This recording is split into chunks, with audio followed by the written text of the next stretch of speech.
Century 21 et ses 915 agences immobilières au service de vos projets partout en France présentent Sud Radio Conseil de famille. C'est l'heure de retrouver Conseil de famille. Bonsoir Stéphane Moller. Bonsoir Philippe Rossi. Vous êtes associé Stéphane au sein du cabinet de gestion de patrimoine Via. À ce titre, vous êtes au centre de la vie patrimoniale de la famille. Toujours à ce titre, vous faites appel à de nombreux professionnels. Parmi eux, les notaires. Ce soir, nous avons la chance de recevoir Maître Antoine Leroux, notaire à Paris 15e. Bonsoir Maître. Bonsoir Philippe, bonsoir Stéphane. Maître Antoine Leroux, vous avez décidé de nous parler de la mise en vente d'un bien immobilier.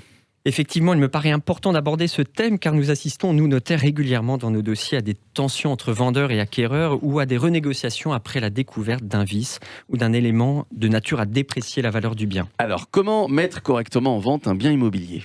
La réussite d'une mise en vente dépend de la qualité de l'évaluation et de la qualité de l'information qui va être donnée lors des visites.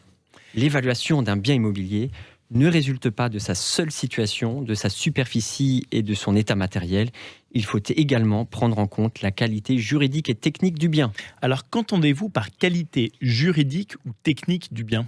Un bien immobilier peut être entaché de vices juridiques ou de défauts techniques. Pour une maison, cela peut être une piscine ou une extension construite sans autorisation, ou encore une dépendance, des combles ou un sous-sol aménagé sans autorisation d'urbanisme. Pour un appartement, cela peut être la destruction d'un mur porteur, d'un conduit de cheminée, une annexion de parties communes ou encore l'installation d'un sanibroyeur sans autorisation de la copropriété. La qualité énergétique est aussi un point important de l'évaluation car un appartement classé en G ne pourra plus être loué à partir du 1er janvier 2023 sauf à réaliser des travaux d'isolation.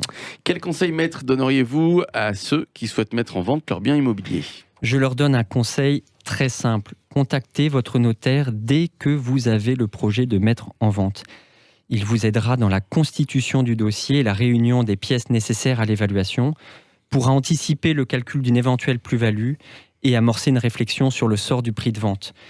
J'ajoute que certaines études notariales, notamment à Paris, pratiquent l'évaluation et la négociation immobilière, permettant ainsi une gestion 100% notariale de l'évaluation jusqu'à la signature finale. L'annuaire de ces études est disponible sur le site internet immobilier.notaire.fr. Merci à vous, Maître Leroux. Si des questions subsistent, n'hésitez pas à les adresser aux équipes de Via en adressant vos questions sur le site de Conseil de famille.